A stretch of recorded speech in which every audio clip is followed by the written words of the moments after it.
تو آپ کو یہ 5 سبق اپنے دماغ کی گرہ سے باندھ لینے چاہیے۔ پہلا سبق، ہمارے ملک میں کسی بھی وقت کسی کے ساتھ کچھ بھی ہو سکتا ہے۔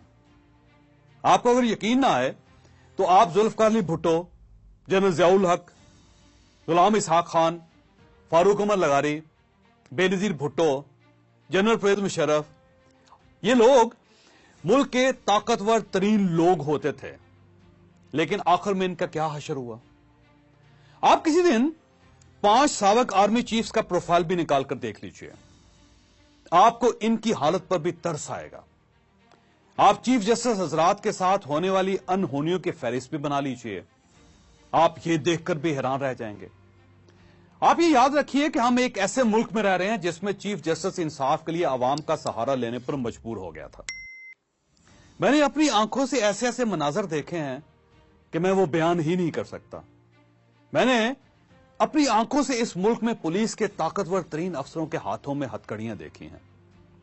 میں نے ججوں کو اپنی فائلیں اٹھا کر مارے مارے پھرتے ہوئے بھی دیکھا ہے، اور میں نے نیب کے افسروں کو تحریری معافیاں مانگتے ہوئے بھی دیکھا ہے۔ میں نے ملک کے طاقتور ترین سیاسی خاندانوں کو بھی جے آئی ٹی کے سامنے پیش ہوتے اور عوام کے سامنے دہائیاں دیتے ہوئے بھی دیکھا ہے۔ میں نے جنرل پرویز مشرف کو ملک سے بھاگتے بھی دیکھا ہے۔ میں نے ملک کے طاقتور اور نامور ترین بیوروکریٹس کو جیلوں میں دھکے کھاتے بھی دیکھا ہے، اور میں نے مرتضی بھٹو جیسے لوگوں کو اپنی بہن کی حکومت میں کراچی کی سڑکوں پر تڑپتے ہوئے بھی دیکھا ہے۔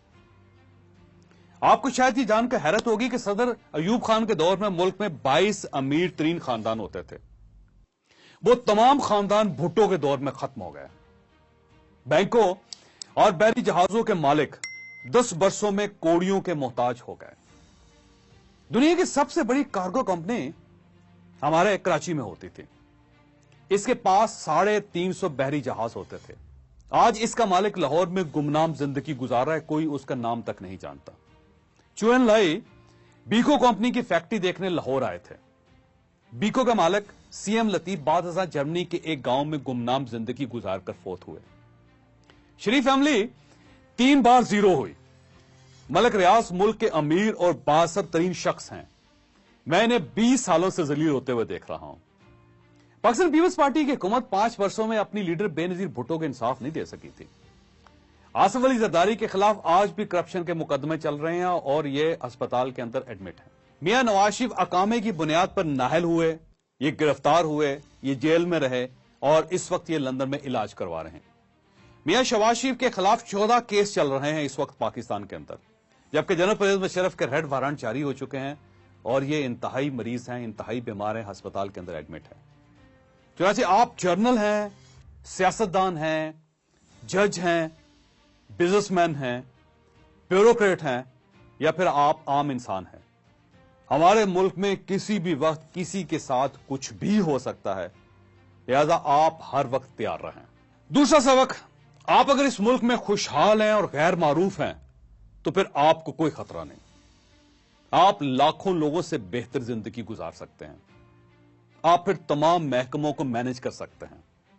آپ صبح اٹھیں، ناشتہ کریں، دفتر جائیں، پیسے کمائیں، شام کو واک کریں، اپنا کتا بھی ساتھ لے جائیں، بے شک فیملی کے ساتھ اچھا وقت گزاریں اور 9 بجے سو جائیں۔ آپ کو کوئی نہیں پوچھے گا، لیکن جس دن آپ کے پاس پیسے کم ہو گئے یا پھر آپ لوگوں کی نظروں میں آ گئے یا لوگ آپ کے نام اور شکل سے واقف ہو گئے، اس دن آپ کی زندگی عذاب ہو جائے گی، اس دن آپ اپنی دھوتی سنبھالنے پر مجبور ہو جائیں گے۔ تیسرا سبق، ہمارے ملک میں انسان کے پاس پیسہ ضرور ہونا چاہیے، لیکن یہ ضرورت سے بہت زیادہ نہیں ہونا چاہیے۔ آپ کے پاس اگر پیسہ نہیں تو عذاب ہے، اور یہ اگر بہت زیادہ ہے تو پھر یہ بہت بڑا عذاب ہے۔ آپ یقین کیجئے، میں نے پوری زندگی کسی شخص کو اس ملک میں بھوک سے مرتے نہیں دیکھا، لیکن میں لوگوں کو زیادہ کھانے کی وجہ سے روز مرتے ہوئے دیکھتا ہوں۔ میں لوگوں کو غربت کی وجہ سے پریشان دیکھتا ہوں، یہ ایک حقیقت ہے، یہ ایک فیکٹ ہے، لیکن میں نے رئیس لوگوں کو ہمیشہ غریبوں سے زیادہ پریشان دیکھا ہے۔ ہمارے ملک میں لوگوں کو غربت نہیں مارتی، ہمیشہ امارت مارتی ہے۔ لہذا آپ کے پاس اگر ضرورت سے 4 گنا زیادہ دولت ہے تو پھر آپ اپنے سالے، بہنوئی، بھائی، داماد یا پھر نالائق بیٹے کا شکار بننے کے لیے تیار ہو جائے۔ میں نے آج تک رئیس لوگوں کی اولاد کو صرف کورٹس، کچہریوں، ہسپتالوں اور قبرستانوں میں دیکھا ہے۔ میں نے انہیں والد کے جنازے میں بھی لڑتے ہوئے دیکھا ہے۔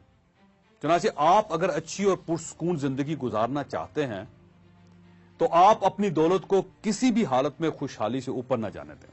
آپ کا بیٹا جس دن کھڑے کھڑے 1.5-2 کروڑ روپے کی گاڑی خرید لے، یا پھر اپنی گھڑی، اپنی گاڑی اور اپنا گھر جوئے پر لگا دے، یا 1-2 کروڑ روپے کی جائیداد ٹیلی فون پر بیچ دے، تو آپ اس دن ڈر جائیں۔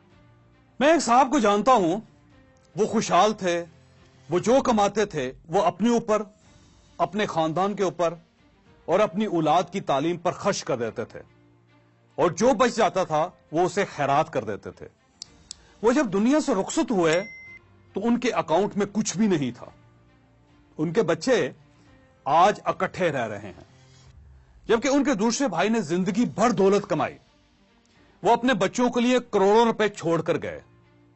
ان کے بچے والد کے انتقال کے بعد جائیداد کے لیے لڑ پڑے، اور آپ شاید یہ جان کر حیران ہوں گے وہ بچے آج تک لڑ رہے ہیں۔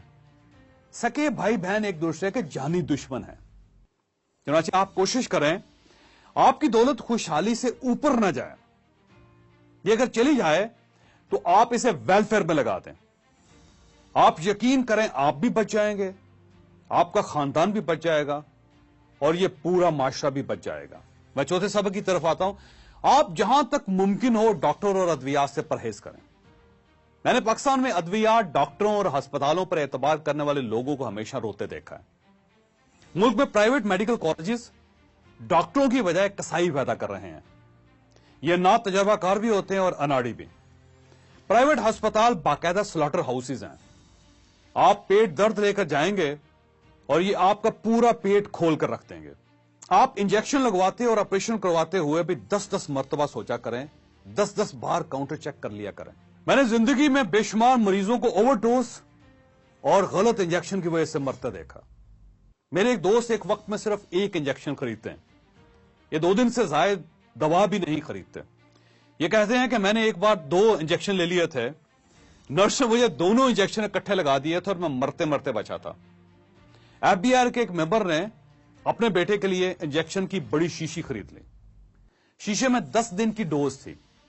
بچے کو روز 1 cc انجیکشن لگنا تھا، لیکن آپ نرس کی نالائکی دیکھیے، اس نے پوری شیشی ڈرپ میں ڈال دی۔ بچہ تڑپ کر مر گیا۔ چنانچہ آپ کوشش کریں آپ کسی قسم کی کاسمیٹک سرجری نہ کروائیں۔ آپ آپریشن ہمیشہ تجربہ کار اور سمجھدار سرجنوں سے کروائیں، خواہ آپ کو اس کی کتنی ہی فیس کیوں نہ ادا کرنی پڑے۔ اور آپ کو جب بھی کوئی ڈاکٹر دوائی لکھ کر دے تو آپ اس نسخے کو کسی دوسرے ڈاکٹر کو بھی چیک کروا لیا کریں۔ آپ کوشش کریں کہ آپ کم کھانا کھائیں، روزانہ ورزش کریں۔ یہ عادت آپ کو ڈاکٹر، ہسپتال اور ادویات سے دور رکھے گی، اور یوں آپ اپنی موت اپنے ہاتھوں سے لکھنے سے بچ جائیں گے۔ اور 5واں سبق، انسان کے لیے ایک اللہ، ایک بیوی اور ایک موبائل فون کافی ہوتا ہے۔ آپ یقین کیجئے میں نے ہمیشہ زیادہ خداؤں، زیادہ بیویوں اور زیادہ موبائل رکھنے والے لوگوں کو پریشان دیکھا ہے۔ یہ بہت جلدی فوت ہو جاتے ہیں۔ پاکستان جیسے معاشرے میں ایک کے بعد دوسری شادی بہت بڑی حماقت ہے۔ آپ اس حماقت سے جتنا بچ سکتے ہیں آپ بچ جائیں۔ سیکنڈ موبائل بھی انسان کی ٹینشن میں 1000 گنا اضافہ کر دیتا ہے، اور آپ اگر ایک خدا سے مطمئن نہیں ہیں تو پھر آپ نعوذ باللہ ہزاروں خداؤں سے بھی خوش نہیں رہ سکتے۔ چنانچہ ایک اللہ، ایک بیوی اور ایک موبائل فون، آپ کی زندگی اچھی گزرے گی، ورنہ پوری زندگی بری طرح برباد ہو جائے گی۔ آپ کو اگر یہ ویڈیو پسند ہوئی تو آپ یہ کسی نہ کسی کے ساتھ ضرور شیئر کیجئے گا۔ یہ صدقہ جاریہ ہے، یہ کسی نہ کسی کا مائنڈ ضرور چینج کرے گی۔